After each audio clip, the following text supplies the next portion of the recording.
AOC just came out in full support of Palestinian liberation. Well, not quite, not quite.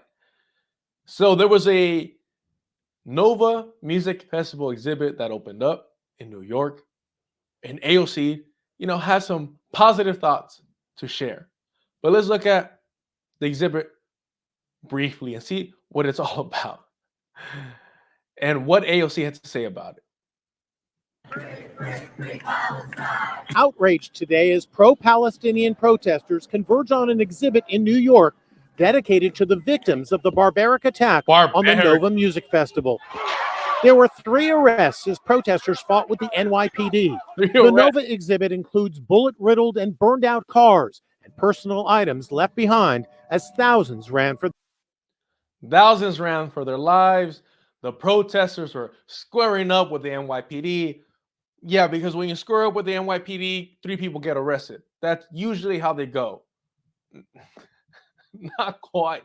But yeah, the barbaric attacks, we already know the media uses this type of language to vilify Palestinian resistance, and you never hear them refer to anything that the Zionist entity does as nothing more than, a tragic accident, a mishap.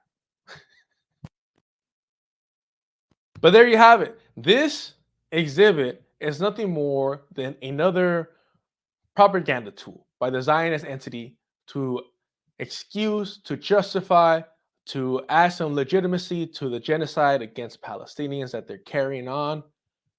That's being allowed and permitted by Genocide Joe.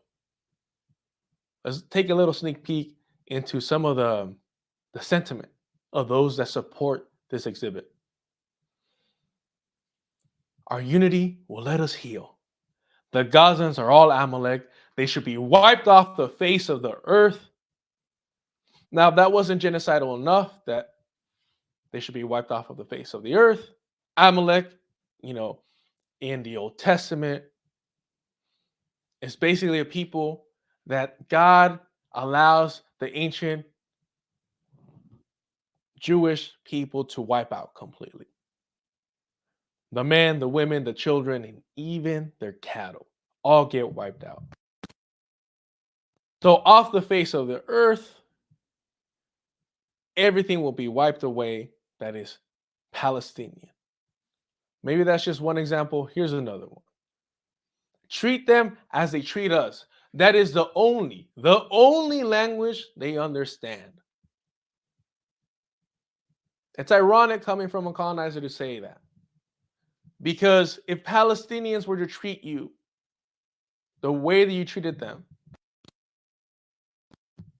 they would have already kicked your asses out.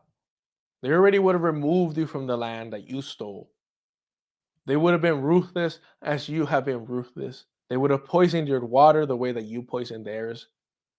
They would have exterminated your resources for food the way you did them. So no, they haven't treated you even remotely the same depraved and horrific level that you treated them to begin with. So what did AOC have to say about this? Clearly she was supporting the protesters, right? Of course not. For AOC, it's all about her career and her career ambitions, first and foremost, to maintain the power that she has acquired through conning all of us almost as bad as Obama did. She says, the callousness, dehumanization, and targeting of Jews on display at last night's protest outside the Nova Festival exhibit was atrocious anti-Semitism. Plain and simple.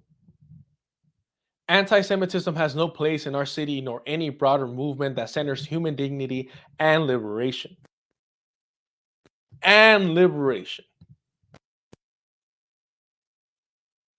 Liberation, y'all. First, let's add to the fact that she states this, Zionist propaganda talking point, equating Zionists with Jews. The moment you do that, you align yourself with the Zionists, because that's been their objective since the creation of the Zionist entity, to conflate the two, in order to use anti-Semitism as a shield for their colonization of Palestine. She actually talked about liberation here. She had the audacity to mention liberation, when clearly she does not support it because she aligns herself with the Zionists time and time again to just simply maintain power. That's it. A couple years ago, she changed her vote. Because of redistricting, she changed her vote to no in funding the Iron Dome to present, doing what a liberal does and deciding to be neutral on a position where there is no neutrality. And liberals rushed to defend her, rushed to rationalize this decision. A decision that was honestly nothing more than a careerist move. That's all it was. She even gave us a couple of crocodile tears, demonstrating that she could harness her inner white woman just as well as anybody else. Don't blink, you'll miss it. It's in the lower left-hand center right here. We see her walking by after switching her vote. She gets a little hug, little tap at the shoulder. She wipes off her crocodile tears. Look at this. Got in. Got in at any moment. She is quite aware where the camera is. She knew where to stop. This was coordinated. Don't think that this isn't beyond her. And of course, the liberals at the time rushed to defend her.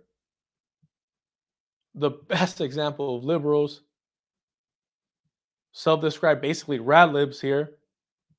Over at the Majority Report, we hear the rich girl herself, Emma Vigeland, defend AOC. Well, not a defense. It's not a defense. It's not a defense. She claims it's not a defense that she's defending her. Let's hear her out. About the Iron Dome vote specifically. And I'm not excusing it, but I think that there's, and then the reports of her crying. Oh, not the tears. Right. There's something happening. They found a way to apply leverage, right? Yes. Right. And the bottom line is they found the leverage there for the $1 billion for Israel. So let's be very clear. They try to dismiss it because the Zionist propaganda line is, hey, the Iron Dome is strictly for defensive purposes. Well, what is it defending? And what is it defending against? It's defending the Zionist entity, the settler colonial project. And it's defending it against Palestinian liberation forces attempting to liberate their land from the colonizer. So no, this wasn't just a whoopsie daisy. Oh, well, it's just something defensive. She voted against the arms, so this is fine. No, it's not just that. It wasn't just that. The Iron Dome maintains the continued existence of the Zionist entity. So to not oppose it is, this attempt to be neutral. To not oppose it directly is allowing the Zionist entity to continue to exist and flourish on Palestinian land. So yes, liberals were defending her. So how about something more recent that demonstrated her careerism, her opportunism? All right, sure. Y'all remember when she refused to say the word genocide? When she refused to say the word genocide? Let's go back a little bit. A couple months ago. Have called the president Genocide Joe. Some of your colleagues have accused the president of supporting genocide, including Rashida Tlaib. So at this point, Rashida Tlaib was already saying that Genocide Joe was supporting a genocide. Let's be very clear. The Zionist entity cannot commit a genocide without the approval of the United States. The tail does not wag the dog. All right, don't fall for any true anti-Semitic talking points from the right. This would not occur without the United States approval. So let's hear what she has to say. Let's see how harsh your voice to even utter the word genocide. Do you agree with that word genocide, that the president's been supporting a genocide, or does that go too far? I think what we are seeing right now throughout the country is that young people are appalled. They're appalled. Appalled. They're flabbergasted. The condescending tone of voice that these liberals have mastered. at the violence and the indiscriminate loss of life. We are not just seeing 25,000 people that have died. So she acknowledged that 25,000 people have died at the time in Gaza. We are seeing the starvation of millions of people. She acknowledges the starvation of millions of people at that time. Displacement of over 2 million Gazans. The displacement of over 2 million Gazans. And still, she refuses to even utter the word genocide. We have South Africa that has mounted a court in the ICJ. The ICJ ruled this week that Israel has a grave responsibility to prevent genocide. But they're still determining whether. Exactly. That's the only time you hear her say the word genocide. And the anchor here doubles down, repeats the question. And they're still determining it, but do you consider it a genocide? It's a genocide. Do you think that they are term still is responsible, determining given it? that it's still under investigation? Second time she's asked. I believe that they're still determining it, but in the interim ruling, the fact that they said there's a responsibility to prevent it, the fact that this word is even in play, the fact that this word is even in our discourse, I think demonstrates the mass inhumanity that Gazans are facing. And so whether you are an individual that believes this is a genocide, which, by the way, in our polling, we are seeing large amounts of Americans concerned specifically with that word. So I don't think that it is something to completely toss someone out of our public discourse for using. But I think what we are seeing here is that the Netanyahu government has lost public support. And this is what liberals do. Oh, it's Trump. Oh, it's Trump's the big boogeyman. Oh, it's Benjamin Netanyahu, because they don't want to acknowledge. They don't want you to be aware and get radicalized and say, no, it's a Zionist entity. It doesn't matter who you put up there. It doesn't matter who is running it. The fact that it exists is the issue. Its existence requires the colonization, the oppression, the subjugation, the ethnic cleansing, the murder, the extermination of Palestinians, the indigenous people of the land. And that we have a responsibility to protect the human rights and the humanity of Gazans and hostages alike in the area. All right. And of course, she has to equate the colonizer with the colonized at the end. The all lives matter of this situation here, of this genocide. So she gets confronted. Y'all remember when she gets confronted and she lies? She claims that they're lying on her name. She immediately turns into the victim. Mija, ya eres güera. Ya estuvo. You're basically a fucking Karen at this point. Y'all remember this? To call it a genocide. I need you to understand that this is not okay. It's not okay that there's a genocide happening. You're not actively against it. You're lying. So she gets confronted for refusing to call it a genocide at the time. When Rashida Tlaib already called it genocide. When protesters were calling it a genocide. And she's claiming that they're lying for daring to confront her. You're not. You went on TV and avoided talking about it. She called it the word. The word. You can't say it's genocide or what you're trying to do. You can't call it a genocide or how you say We're not lying. We're not lying. You've been saying in interviews, it's insane. You haven't been calling it a genocide. It was on record. It was the interview we just saw. Then just say it's a genocide. Just say it. And over 35. You can't call it a genocide, even though she acknowledged all the death, the starvation, the displacement. She couldn't call it a genocide at the time until she got the AOK, the approval from the powers that be. Genocide Joe, when he finally allowed Kamala Harris to come out and call for a temporary ceasefire, when Chuck Schumer was calling for the ouster of Benjamin Netanyahu, and then and only then was AOC comfortable to start labeling it and calling it a genocide on the floor and publicly, and other liberals applauded. What was preventing her from calling it a genocide alongside Rashida Tlaib, alongside protesters? Her career, motherfuckers, it's her career. She's a careerist. An opportunistic vulture is what she is. And she's using you. She's using oppression to advance her career. People are dead, AOC. You can't just say it for once. Just say the word. That's it. That's all we want you to say. Couldn't say it without Or you're not angry about people confronting in public when they can't call genocide over 30,000 people have died. She applied to this when people do this for the right wingers. Stop. That's what he's defending her.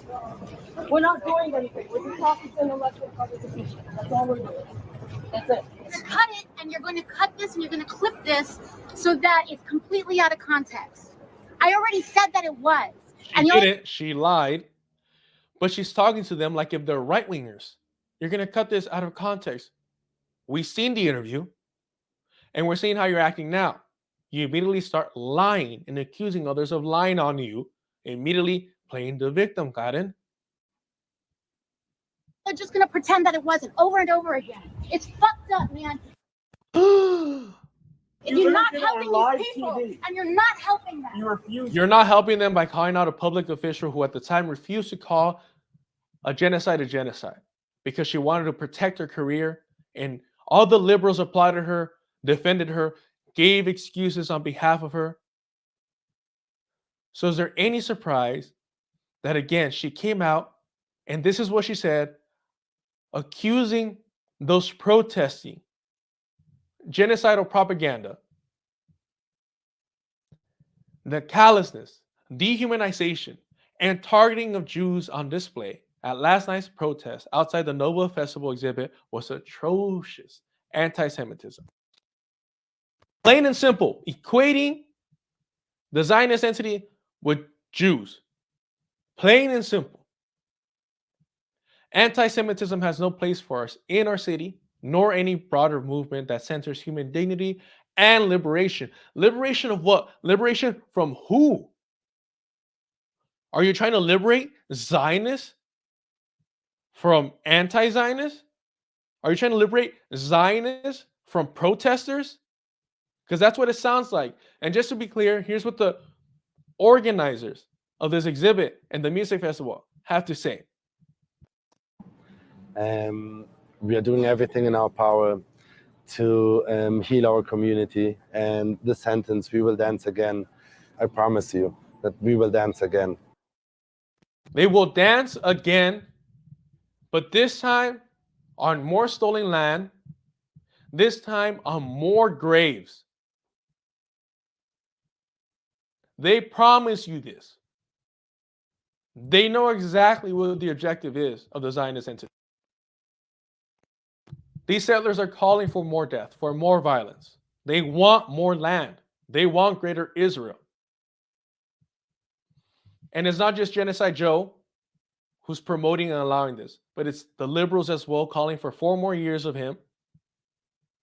And it's on Alejandra Ocasio-Cortez. She has blood on her hands. She is aiding and abetting this genocide by smearing protesters, anti-Zionist protesters, as anti-Semitic, as equating anti-Zionism to anti-Semitism. She's just as guilty. But watch how all the liberals will defend her. If you're new here, like and subscribe if you're sick and tired of liberals lying to your face. But if there's one thing you're going to take from this channel, is this. Do not feed the streamers. Do not feed the podcasters. Do not feed the video essayists. If they call themselves part of the left, they shouldn't be asking the working class to fund their hobbies, because all they're doing is running their mouths, flapping their gums. That's what I'm doing. And I'm not asking you for money. Sure, they have better production, better editing. The quality's superb. But all they're trying to do is leave the working class. They don't want to clock in and clock out like you have to. They don't want to unionize or radicalize their workplace. Hell, they're not even willing to volunteer. They're not known in their communities. And yet they want to call themselves part of the left. And they want to be able to be their own bosses. Hell, sell their own merch like little petty bourgeois at your expense. You paying their bills because they think they're better than you. So stop feeding them. And go ahead, share this, like it, because all I want to do is call them out. I want to be a thorn on their side.